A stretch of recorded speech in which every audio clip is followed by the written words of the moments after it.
During the civil wars in feudal Japan, a general came across a large village while marching his army. The village lay at the foot of a mountain and had been built close to a river. It was situated in such a way that it offered good protection from the enemy. The nearby river was wide and deep enough to serve as a moat, its wild waters making a crossing very dangerous and time-consuming. The mountain was hard to traverse, which meant that an advancing army would be easy to spot, giving plenty of time to mobilize a defense. This left only two vulnerable openings in either direction that needed to be heavily guarded at all times, which was preferable to setting up camp in the open. The village itself was big enough to offer shelter, and, because of a very good harvest, owing to favorable weather, was well stocked with food and supplies. The general had been marching his army for weeks, and, though his troops were fiercely loyal and well trained, he thought it to be a good idea to set up a campsite and give them a chance to rest before moving on. The settlement seemed like the perfect place to do just that, so he gave the order to take the village. The villagers, who had been caught in the crossfire of warring armies before, were well aware of the ruthlessness and cold-hearted pragmatism of some of the generals, as well as the opportunism and barbarism of some of the troops they commanded.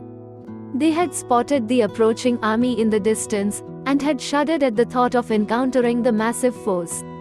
Upon realizing that the army had turned, and was heading their way, the villagers chose to abandon their homes, and flee for the mountains, where they could find shelter, and, hopefully, wait out the occupation. Having tasted the violence of this bloody, and seemingly never-ending civil war, taking their chances in the wilderness seemed preferable to entrusting their lives to the goodwill of the general and his men. When the army arrived at the village, the general found that it had been abandoned, and was completely deserted.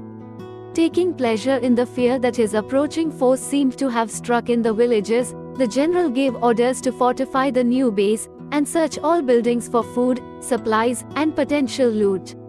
He chose the biggest and nicest building in the village to set up his own quarters. Several hours later, he was informed that his soldiers had found a man who hadn't fled the village with everyone else, but had chosen to stay. An old Zen master, who lived in a small temple on the outskirts of the village, near the river. He had been seemingly unperturbed by the army's advance and carried on with his day. Upon encountering the general's troops, he had supposedly barely paid them any notice, and ignored their commands, as well as their threats, almost comically so. Deeming the old man harmless, the soldiers had decided to let him be. Very much intrigued by these reports, the general went to the temple, to see for himself what kind of man this curious old Zen master was. When the general and his guards arrived at the temple, the old man was busy, carrying water from the river to his home. "You, there!" shouted the general, with a firm voice. "Who are you, and what are you doing here? Can't you see that your village has been occupied? Why are you still here?" The old man briefly slowed down, and contemplated the general's questions, before carrying on with his work. Surprised by the monk's deference, the general grew impatient. "Stop where you are," he commanded, while his guards ran to block the old man's path. "Are you deaf, or simply stupid?" The question drew laughter from some of his men, which delighted the general, who took pride in his own authority. "I asked you a question, old man." The general's words as much a threat, as they were a command. "You have asked me several questions, and all at once," the Zen master replied. "Which one would you like me to answer?" The old man's response made some of the guards smile, and exchange glances. This angered the general. He was irritated by the absence of fear in the old man's words, and infuriated by the lack of respect he was being shown in front of his own men. Feeling the need to reassert himself, he drew his sword, with a swiftness and fluidity that revealed mastery, and brought it up to the old man's throat, proving that he had earned his rank as general not simply through political means, but by virtue of being an excellent warrior and swordsman. He looked the old monk dead in the eye and hissed, "You old fool! Don't you realize that you are standing in front of a man who can cut you down without blinking an eye?" The general's blade had nicked the monk's skin and drawn a few drops of blood from his neck. And yet, ever more tranquil, and completely unfazed by the threat to his life, the monk looked back at the general. And don't you realize that you are standing in front of a man who can be cut down without blinking an eye? An eerie silence, that was only disturbed by the sounds of the nearby river, loomed over the men.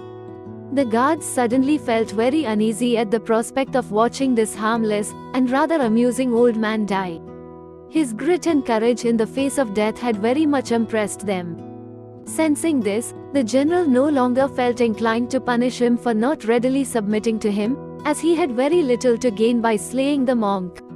The only way to save face and diffuse the situation was to let him go, without making a big show of it.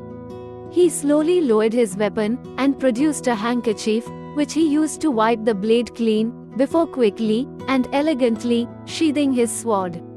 He then neatly folded over the cloth, and handed it to the monk, to attend to his wound, never once breaking eye contact. "Be on your way," the general commanded, and the Zen master obliged. Finally, the general and his men turned towards the village, leaving the monk to go about his day. Back at his quarters, the general gave orders that the old man was not to be disturbed for the duration of their